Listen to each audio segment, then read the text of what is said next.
Hello, everybody. My name is Rafael Chacinas, no es el Capitán Rafucho, and welcome everybody to Let Them Speak, which is a show between topics, between sports and entertainment. So, after doing that episode, that was like a very incredible. So, right now, we had a special guest you might know as one of the part of the Against the Fence. So, before the main event is going to happen in Mexico City, which is a UFC fight night between Moreno versus Royal, I had the privilege to go ahead to a special guest you might know as one of the part of the members of the Against the Fence. So, ladies and gentlemen, I had the privilege to say to welcome to the Mr. Sai. How's it going? Welcome to Let Him Speak. So this is like the first time having up on this show right here. So how you feel about it? Yeah, no, it's good. It's good to be here. Thanks for having me on first and foremost, Raf. We've been speaking for a while now. We've had you in the chats on, with us Against the Fence when we do our watch-alongs. Always a pleasure to have on board. It's great to talk with you over the X platform as well. Like we have a laugh, don't we? So no, it's great to be sitting there face to face with you and going through this card. To be fair, I'm excited for what's coming up, and also excited to share my thoughts. So let's see how it goes. Yeah, but exactly. So right now, let's get it continue for the first one, which is the UFC 290 which is the Anaheim, California. They just had a lot of surprises to come for this fight right here. This is going to happen between Alexander Volkanovski versus Ilia Topuria. Now, a lot of people, they just shocked when Ilia Topuria just knocked it out down with Alexander Volkanovski. He's right now in the top position, but I think it's gonna need to recover for the rematch, but given it like the stage, Arthur Bruce and gotta deteriorate this away. But I think that was like a very historical moment for Ilia Topuria, whereas now is the king of the featherweights. This should happen with this one because it's getting like sort of great time to extend the time because he just involved in this one. The Coast had to go to the way to take it against because after Alexander Volkanovski lost against Islam without an argument for Nathan, but I think that's the second time he got brutally knocked out for a quick match at the Octagon. You gotta admire the main event between Alexander Volkanovski versus Ilia Topuria to the championship of the featherweights. That can happen. It's not gonna be like a mistake, but take a look at the inside for always get a roof for the athletes to go to great a bunch of stadiums. They just got at the denim right, moving on for the clearing up the division. After that, Alexander Volkanovski will take it out the time off and also recover and of course the rematch. But right now it's gonna happen to the new era of Ilia Topuria. And I think this is gonna happen for the featherweight division is gonna have to because right now Ilia Topuria is right now the main focus to be out against Conor McGregor, which is on Spain. And this is gonna happen like a very sport. So how do you feel about for the main event between Alexander Volkanovski versus Ilia Topuria, which is like a ending in a shocking moment that nobody saw coming? Well, some people may say they saw it coming. I got to tell you, there's a lot in there. So first of all, in terms of the card and how I felt about it, I thought it was a real good narrative of in with the new and out with the old, right? So we did see a few faces up the card. Merab Dvalishvili up against Henry Cejudo. We saw, of course, Jeff Neal and Gary. And so, we kind of saw this narrative of the new guys, fresher and younger generation of fighters coming in and really kind of washing out what we saw to be the standard in the division. So, of course, we finally get to the main event on the card. And a lot of people were talking about how old Volkanovski was. He even did a little bit of a joke on it as well. A lot of people must have forgot that he was undefeated in the featherweight division for, he's timeless, his reign up there. But then other people were alluding to the fact that he did get knocked out against Islam. And is this a little bit too soon to get right back in there? So, look, potentially so. It obviously did show that he couldn't hold up when that connection was made. Personally, I thought the performance from Ilia was great. In our breakdown earlier in the week prior to the event, one of the things I was talking about was, Ilia Topuria has recently outstruck the strikers. He out-wrestled the wrestlers. And, of course, he's also been able to really stand up there against the toughest guys. So that was, of course, Josh Emmett. Also having, the toughness, that kind of grit in there, too. So he outlasted those guys for 5 rounds, too, which was insane. So we kind of knew he had the tools and the ability coming into this fight with Volk. But what I wasn't too sure about was, did he have the fighter IQ? Could he outsmart Volk in a way that Volk's been able to do so for countless of opponents in the division prior? And of course, we saw it happen. You know, he timed it very well. He caught him very well, but nothing short of just calculated striking. And that's something that he also can add to his feather in a cap. That's another feather he can put in his cap as well, I think. So yeah, I thought it was brilliant. I thought it was a brilliant performance. The guys got all the needed affinity stones to rule the division effectively.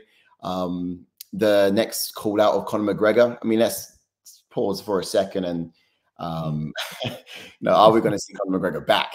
Right, that's the biggest question. Whether we can even start talking about how that fight will look, we should probably start to talk about whether we could even imagine Conor McGregor back in the UFC again, given his recent wild antics. Yeah, exactly. Then I mean, for the main event, obviously this is gonna be like a great analysis, and Ila Topuria just won the belt, but the division is getting like a really older, and they already where the fighters are the same tier as Max Holloway or Alexander Volkanovski, and right now the stars that are aligning for Borja had to decline heavily, with Ilya already having taken the belt. But I think it's gonna happen at the slowing down for anybody, but no one will set after the same after a fight with Gage. And I mean, it's still young and improving, but I think it's can still thought, but it's gonna move in and out because I just feel like the entire fight until it ended, he just needed to let his hands to lose harder bulk, and it was clear that much faster explosive frameworks would have jumped. But I think the rematch should have look at the head stance or more confidence, and probably they're gonna be like at a first at a time because we just like ball, but you see like it happening because it's a young man's sports. Another fight is gonna have to make it bold or faster to able to stand up with the punch speed of Ilya. I mean, the point is where it was great, but it seems like that Ariel and a little more to the side of caution. But that first fight, it was like it was real hard, but it's extremely sticky to striking. It was the keeping it off for the 5 rounds. It got as much faster that I striking themselves, and that was just like he needs like a 6 months out and go to have it like take a moment. And right now it's gonna be like a have big rape match at about for Alexander Volkanovski. But I think the division is getting like older, but give it like another time for a youngest like an Ila Topuria, and I think it's fantastic. Yeah. Yeah. Right now, so let's just take them off for the next topic. So right now, it is the first time I had to go for it. So right now we had to move it out for the UFC Fight Night, which is basically is going to happen at the Mexico City. So this is going to happen like in this one. So I mean, this is going to happen like at this one. So right now they had two predictions right now because right now they had Jerry Rodriguez versus Brian Ortega, and then for the flyweight they had Brandon Moreno versus Brando Royal. Now, Brandon Moreno, it says like a well-rounded skills, heart, and a high fight IQ. It shows showcasing strong grappling and striking, and Royal is very aggressive with the many submissions, but he pays to the king reckless. But both fighters have been up decisively by the champion Alexander Pantoja, but at least Moreno has a lot of this latest shadow change first play of division. I mean, it's going to be like a rematch for the first fight and enough in the knockout victory for Moreno in the first round after dominated performance. And I see that Moreno seems like the more well-rounded and composed fighter than Royal, so I could get to win the rematch. And then for the featherweight, and then for the featherweight, Jerry Rodriguez, which is Jerry Rodriguez versus Brian Ortega, which is absolutely right.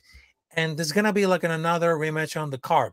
So Jerry Rodriguez won his first fight after Brian Ortega suffered like a shoulder injury in the first round. So Jerry Rodriguez did look better on the strike and the change, but Brian Ortega has a found success of the controlling against for the cage and before the freak shoulder injury.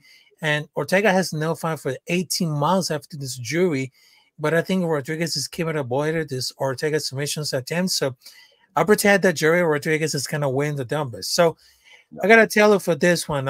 And before I had to go for it, so we had another special guest right here. So you might know as the Taylor Simons as the Canadian Bacon. So right now, Mr. Sai, let's talk about for the fight night between Brandon Moreno versus Brando Royal and Mexico City for the flyweight. And of course, the featherweight between Jay Rodriguez versus Brian Ortega. So first and foremost, we're starting out with Mr. Sai and then the Canadian Bacon to talk about for the fight night in Mexico City, which is on Saturday. Yeah, absolutely. First of all, Thank you again Good for to see having you, me. Tay. Sorry to interrupt, guys. I'm sorry I'm late. Okay. No, it's great. It's good to have you on board. I'm stoked to have you here, man. And it's a nice surprise for me. What about you, Raf? Did you see him coming? Yeah, I didn't see that coming, but right now let's just keep it like a, Well, because in some things are gonna be unexpected, but there you go. So right now let's just start with Sai about the fight night and then the Canadian Bacon. So let's go.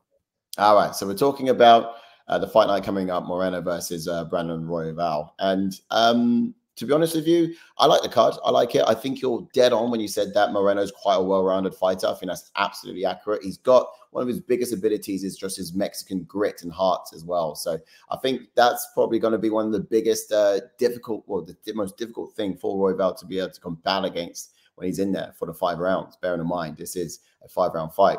For Royval, I find him dangerous, very lethal. He's got sharp precision striking. And I think that's going to be the problem for Moreno. It's going to be a little similar to the kind of challenges he had when he was up against Pantoja, although Pantoja did have a few other looks and a pretty intelligent fighter IQ as well, which obviously gave him that win.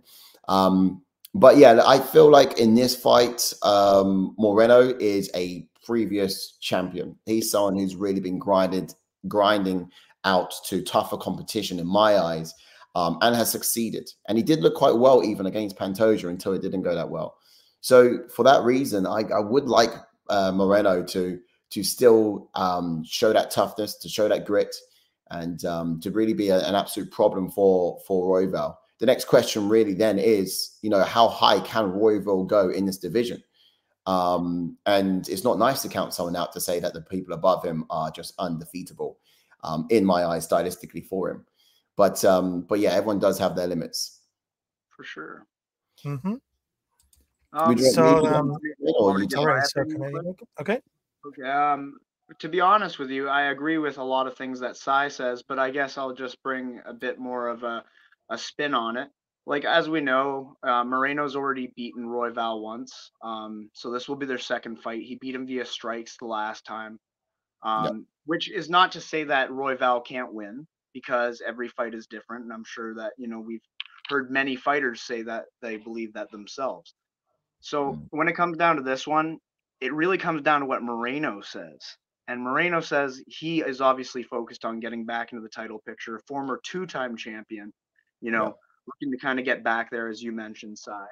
But the thing is that he says this time around, it's going to be different because he sees how much Royval is improving. He's number 3 in the world now. He did lose. He did come up short in his last fight, but he says that he knows he's advanced more as a fighter. And quote unquote, he said, for me, I'm just trying to hold on to this stuff. For him, he's got nothing to lose. So I expect to be facing him like that. Very wise. I mean? Yeah, Royval. He believes that Royval has nothing to lose. You'll see my quotation post. But anyways, yeah.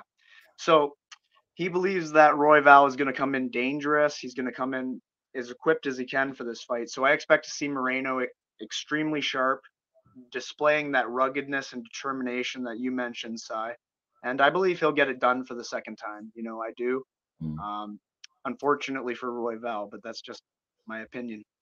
One more on that from me as well, though, because what you do tend to see is there's almost like a mental block, almost a mental barrier when you see fighters go up against someone they've lost to already historically. So we saw it with Pantoja and Moreno, of course, right? They fought, they came together, and Pantoja's always come out on top in that match. Now, of course, when the belt's on the line, there's as much as you think that you've improved and you've got these abilities, you can't help but see, because you've seen it already before, the defeat that has happened or the dangers that has happened. And that's almost like a bit of a mental block. And, when it comes down to these things, you might say it's 80% mentality, 10%, 20% skill. Someone can't do that. But yeah. Yes, it's all mental. They say statistically, I believe they say in the UFC, someone went over a raw thing in the last like 5 or 6 years of data, or maybe they went through all the trilogies. I don't know what they did, but they said around 62% of the rematches are always won by the person who has won previously. So that leaves you about a 38% chance, statistically, to win. And that's just not the best, obviously. So I agree. It's all about mentality and your game plan, more or less, going in, Yeah. Yeah, it is. I mean, they just happened like this one because in Fight Night in Mexico, I mean, this is gonna be like a two of the amazing fights because I trust that anybody would not put it on the stock right there. But I think while that performance is very impressive to reach it a lot of shorter that I was going to expect it to catch him to the point and striking his chance. I mean, they gotta keep it like at a very distance at all.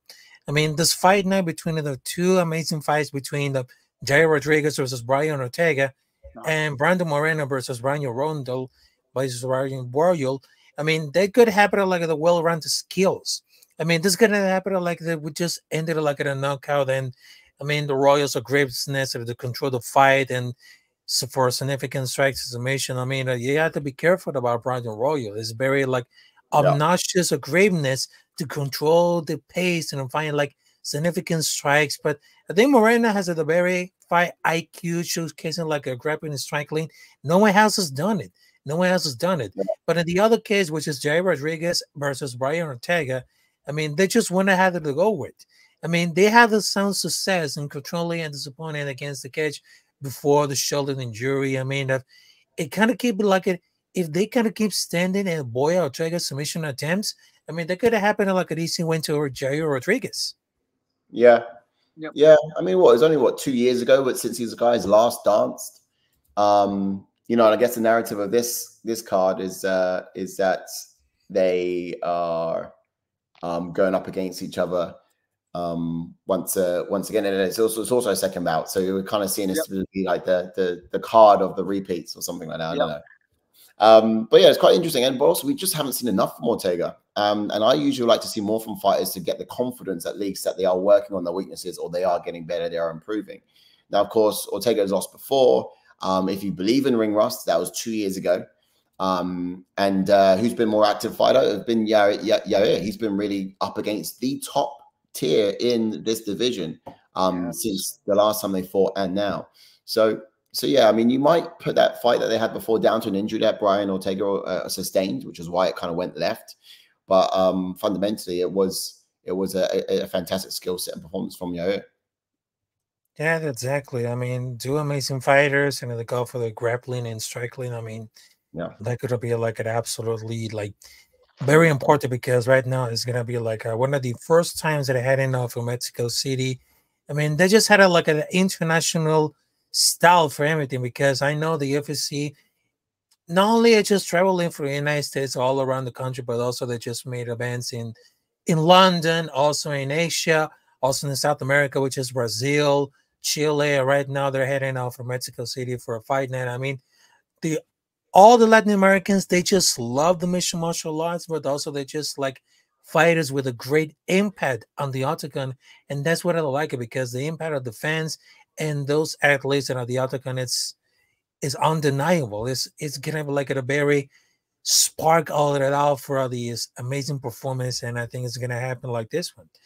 And I just wanted to let you know that wraps it off for the special episode of Let Them Speak, talking about for UFC 298 in Anaheim, California, and then we just talk about for the UFC Fight Night, which is in Mexico City, which is on this Saturday. And I hope you're gonna bring tacos, all the kind of the Mexican food that we got, because this is gonna be like an amazing fight. So I just wanted to tell you, Mr. Cy Taylor, as known as Canadian Bacon, where can we find you on the social media? And of course, where can we see you on the fight night on Mexico City? Because right now, you just gotta have it a live stream doing like reactions, and then you just went viral for all those reactions on our call for shocking moments for the UFC fighters. So where can we find you on the social media so people can watch those live streams by live reactions, including this Saturday on Fight Night on Mexico City, which is like it's gonna be like really important. Yeah, you first, Tay. Oh, well, obviously you can find us at Against the Fence, you know, with a 3 on Twitter, of course, /X. Check us out on our YouTube channel. We'll have a watch along. What time is the watch along starting at, good sir? Yeah, we'll be live on the Saturday night, so early Sunday morning. It's going to be 3 a.m. our time in the UK. That's when the fights will be kicking off. So I'll be flying back and be home just in time for that. But yeah, also that you're right as well, Raf. There is a platform for the fans to come along and share their opinions. There's a platform for you to come on, tune in, and just watch it with community. Because ultimately, you shouldn't be watching these fights alone. You should be watching along, and that's what our watch along is all about. Every single week, UFC content, UFC fights in the week and on the week. We'll be making sure that you're not watching these fights alone, and you're going to be part of community, and your opinions are going to be heard as we bring up chats and bring it out on the channel too. So it's a lot of fun. It's a lot of great. And we love it to see you there, Raf, when you're about. But we have a blast, don't we? Also, for other socials. Yes, it is. And of course, Kosai. Yeah, that's it. Yeah. I'm just saying on socials, yes, my Twitter handle is SiCoSci, which is SiCoSi. Like Tay said, of course, Against the Fence is @Against the Fence with a 3 on the end. And of course, YouTube us Against the Fence. You can't miss us there either. We're trending on most social platforms, so you can also link and catch us there too. You got a Twitter handle, Tay? Yeah, just my name, Taylor Simons, or in brackets, Canadian Bacon. There it is. You can find me there. Or Tay, Rootin' Tootin' Putin on Instagram. And yes, it was before the war that I put that. Showing your age. Showing your age. All right. All right. Okay. Right, so cool. Thank you so much for having us, man. It's been fun. Yes, Raf. Thank you. Yes, it is. Yes, it is. And it's been like an amazing episode of Let 'Em Speak, which we're talking about for UFC.